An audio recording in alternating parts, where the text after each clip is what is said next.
Uma nje ungumuntu omdala ubhadlile kumele uzijwayeze ukukhuluma ngabantu kahle, ukhuluma into ezakhayo ngoba lento yokukhuluma izinto ezimbi ngabanye abantu iyajwayelana noma sesingekho isidingo sokuthi ukhulume kabi uvele ubhoce ngamagama amabi umoshe. Bantu bagcine bangasafuni ukukhuluma nawe noma kukutshela izinto ezinhle ngabanye abantu ngoba wena ungoma uyayona. Ngikutshela ukuthi bese ujwayele ukukhuluma kabi ngabanye abantu, ugcine ungumzali ukhuluma kabi ngabantu abakho kubantu bangaphandle basemphakathini.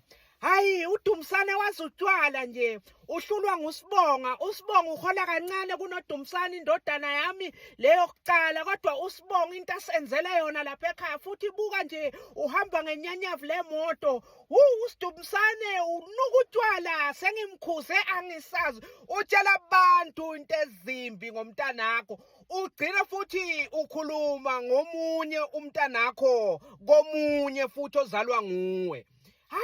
Hayi sibonga, vele lento yokuthi uboleke umfowenu imali mina ngiyithanda ize nicabanise nibantu abomuntu. Ungasamboleka umfowenu imali, ubamtshela ukuthi akayeke lo tshwala ngoba mina sengihlulekile.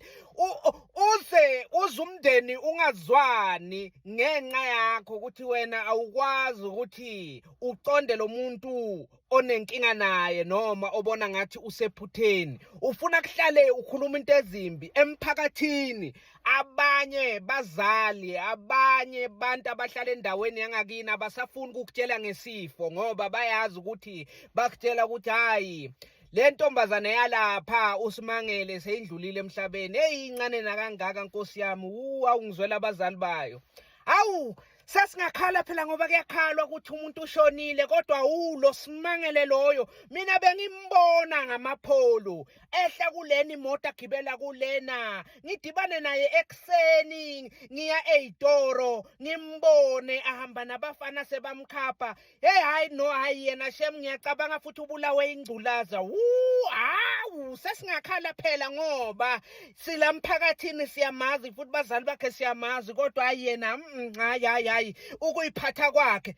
Hayi bo, zijwayeze nje ukuthi uncome. Zijwayeze ukuthi uncome. Bantu abasafuni ukukutshela ngama-graduation abantwana bakamakhelwane noma ama-graduation abanye nje bantwana abafundile emphakathini ngoba bakutshela ukuthi hey, uyambona lo mfana okhulele kunazi izindlu zedaka lezi ya. Soze uyograduate, maye siyayichenya ngaye singumphakathi. Soze usebenza kahle, ngiva bathi usebenze emayini, ufundele lezi zinto zasemayini. Hayi shema abawusebenzisa umuthi kulela khaya, yena uphasile kodwa hayi phela usizwe ababathu, usizwe umuthi, hayi phela uyawugaya umama wakhona. Kahleni zijwayeze nje ukuthi ukhulume kahle khona noma sineyindaba ezinhle singakhathazeki ukuthi sizayishera nobani ngoba siyayazi vele ukuthi masiza kuwe uzonyembenga, uzokhuluma kabi, uzobhoca ngamagama, uzomosha le mood ye-celebratory.